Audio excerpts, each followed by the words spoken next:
Hello, everyone. I will just talk with you briefly about NOAA NESDIS operational sea surface temperatures, and then focus on the OSPO aspect of that.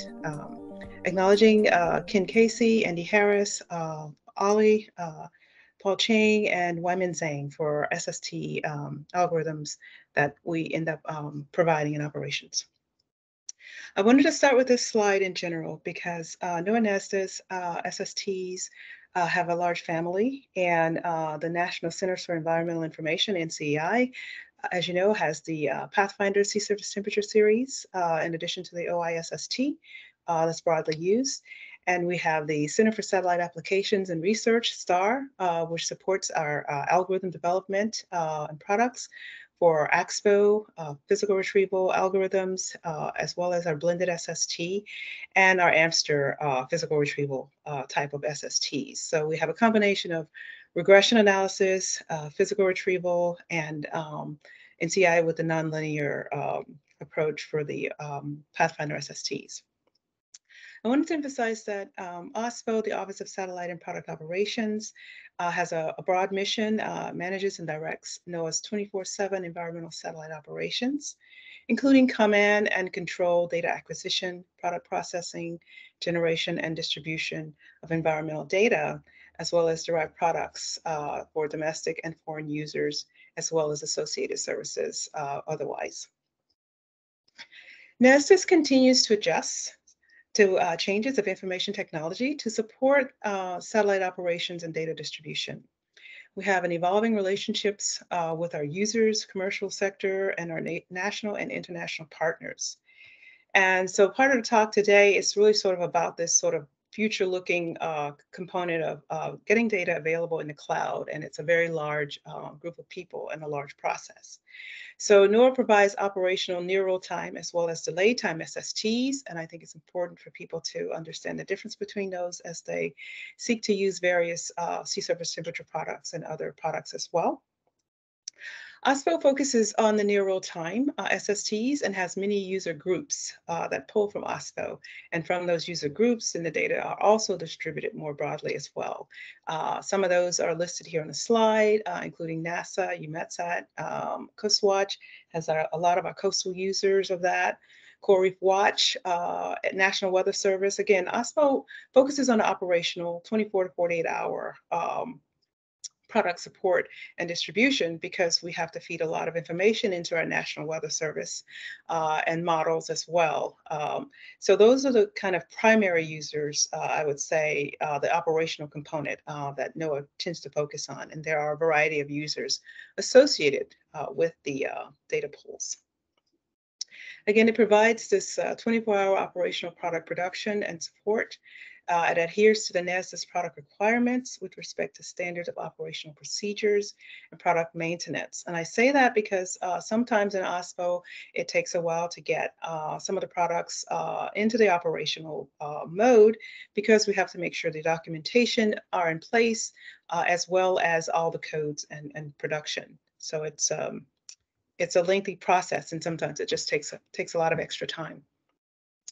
So OSPO's product production is being transitioned into our NESDIS Common Cloud Framework, it's called, NCCF. And this is being done in collaboration with our Office of Common Services. And there, again, as I said, there's just a large group of people that work together on making this possible. And OSPO's product production is primarily through, distribution is primarily through our PDA, Product Distribution and Access System, in addition to some website access components. However, we are migrating that component into the cloud as well, and we do have some of those available in the Amazon web-based NCCF cloud system. The product archival components are done in collaboration with NCEI. So the NESDIS Common Cloud Framework is being developed as a central cloud-based framework in NESDIS to manage all of our data, science development, and product generation. STAR, OSPO, and NCEI, including all of our archive services, will be migrated into this NCCF over the next 5 years. Timelines are being developed but the first cloud archive workflow is expected to be distributed in 2024. It's a lot to undertake. As you know, NESDIS has a lot of data. It's a lot of volumes, and we're taking it a bit at a time. And right now we're working on getting a lot of the operational SSTs into the cloud. And that's sort of what I'm focusing on here. So the GRIST Long-Term Stewardship Reanalysis Facility Data Archive, it will become available in the NCCF cloud eventually. It's not there yet, but it's a work in progress.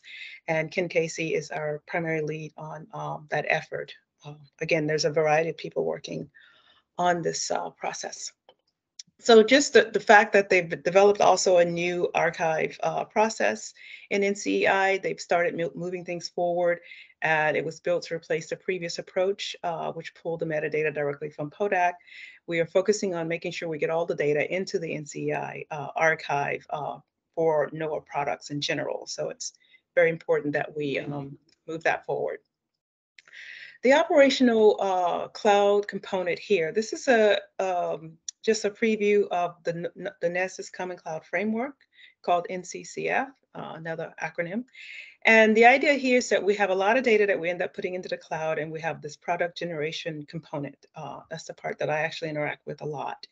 And in that system, we do a lot of, there'll be a lot of extra monitoring of the jobs that are processed.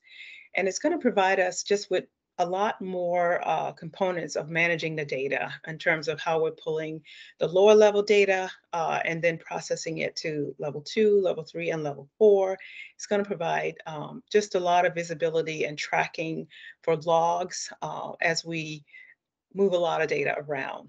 This is just an illustration, these next few slides, of sort of some of the components that we end up using in this Amazon-based cloud monitoring system.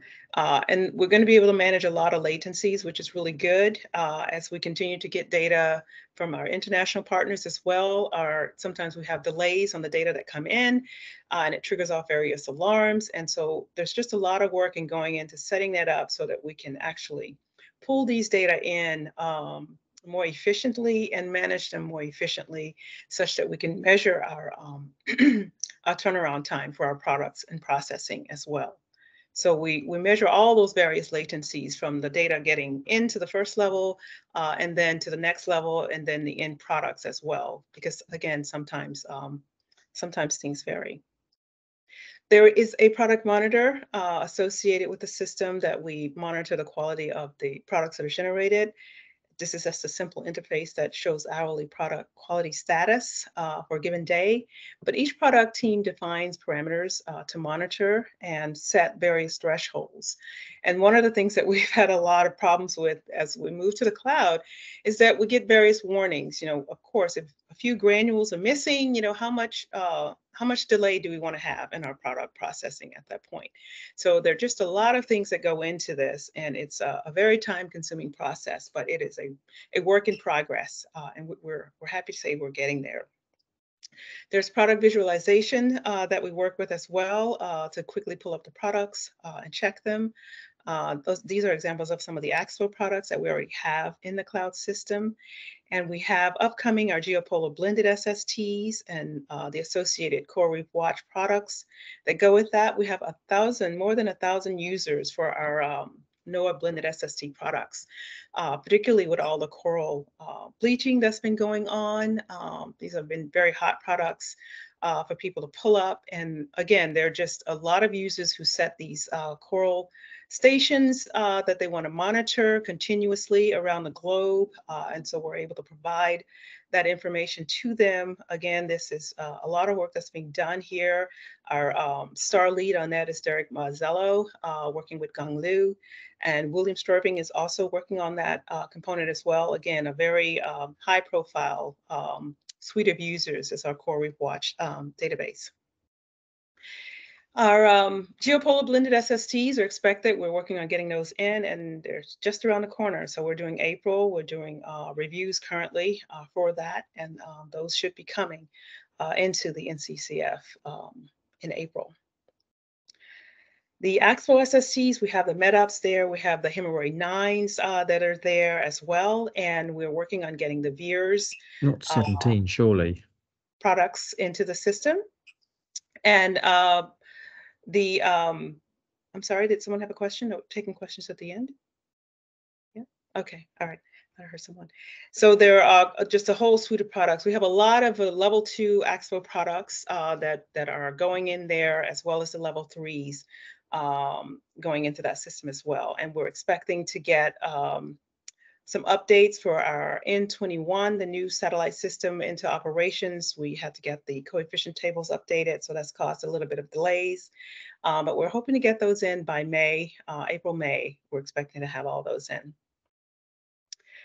AMSTER 2, AMSTER 3 are also being transitioned over. The AMSTER 3s would be newly generated. We're expecting to get those in May as well. So right now we have quite a few items moving through our NCCF checkpoints that we're actually working on and helping to get validated and checked moving forward. So the product distribution is primarily through the PDA system, as I mentioned earlier, but we have currently some of the NCCF access going on for test cases out there. So I think some of our AXPO products, as well as our hemorrhoid 9 products, are available, and users should be able to pull those from the NCCF S3 bucket, and there are a lot more to come soon. So as NOAA NESDIS continues to adjust to changing information technology to support satellite operations and data distributions, we have an evolving relationship with our users and our commercial sector, national and international partners. And we are pulling things together with our NCCF, and we're expecting to have more information out there for you by the end of this year, as we expect our archive part to start rolling out by the end of this year, and then getting more of that done in the following 3 years. So overall, we're moving towards an enterprise approach to SST production and distribution, implementing a more efficient and standardized process across NOAA with regard to our product portfolio, network services, our archive services. And NOAA continuously values our customer feedback and looking to improve our value of customer services. So if you have any questions, feel free to send me an email and I'll try to get an answer as best I can to you. That's all I have for today. Thank you.